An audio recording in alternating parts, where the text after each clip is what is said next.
दोस्तों कहीं पर भी रोड फाइट के अंदर अगर दोनों हाथों से इस तरह से आपकी गर्दन को पकड़ लिया जाए और गला दबा करके आपको मारने की कोशिश की जाए, या फिर इस तरह से आपके कॉलर को दोनों हाथों से पकड़ लिया जाए और वहां से खींच करके लेके जाया जाए, तो दोस्तों इसके लिए सबसे पहले अपने फेस को प्रोटेक्ट करें। इस तरह से अपने दोनों हाथों को ऊपर की तरफ उठाते हुए एक हाथ को अपने फोरहेड के ऊपर से, दूसरे हाथ को अपने फेस के साइड की तरफ से, क्योंकि दोस्तों हो सकता है वो आपके फेस के ऊपर पंच भी कर सकता है, तो अपने फेस को सबसे पहले प्रोटेक्ट कर लें। इसी के साथ एक हाथ से उसके हाथ को यहाँ से ग्रिप करें और दूसरे हाथ को उसकी कलाई के फ्रंट पार्ट को, उसकी कलाई को यहाँ से अपनी गर्दन और अपने शोल्डर से इस तरह से लॉक कर लें। दोस्तों यहीं से फुल पावर के साथ इस तरह से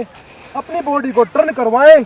और टर्निंग के साथ जैसे आप फुल पावर से टर्न करवाते हो, उसी के साथ उसकी दोनों एल्बो के ऊपर अपनी एल्बो से इस तरह से अटैक करें और उसकी एल्बो को एक ही झटके के साथ इस तरह टर्न करवाते हुए तोड़ दें। दोस्तों जैसे आप एक ही झटके में उसकी एल्बो को तोड़ते हो, इसी के साथ एल्बो तोड़ने के साथ ही यहीं से 3 मूवमेंट है। सबसे पहले यहीं से फुल पावर के साथ अपनी एल्बो से उसके जबड़े, उसके फेस के ऊपर यहीं से हैमर अटैक और दूसरे हाथ के पंच को हिट कराएं। दोस्तों 3 मूवमेंट हैं, तीनों ही बहुत फास्ट हैं। 1 2 3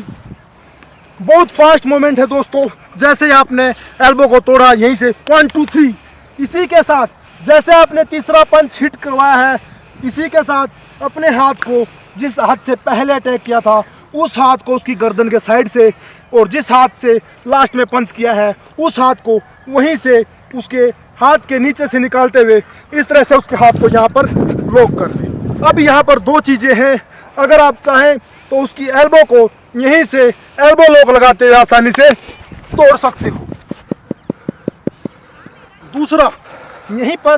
दूसरा मैं आपको बताता हूँ, इस तरह से जैसे आपने अटैक किया और ग्रिप किया यहीं के ऊपर, इसी के साथ उसकी गर्दन को पकड़ के रखें, उसकी एल्बो को इस तरह से यहाँ से अपनी तरफ खींच करके रखें, लॉक लगा के रखें। अब अगर आप चाहें तो यहीं से उसके फेस के ऊपर अपने नी से अटैक कर सकते हो, उसकी चेस्ट के ऊपर इस तरह से अटैक कर सकते हो। अगर आप चाहें तो उसके मेन पॉइंट के ऊपर भी आप अपनी किक मार सकते हो।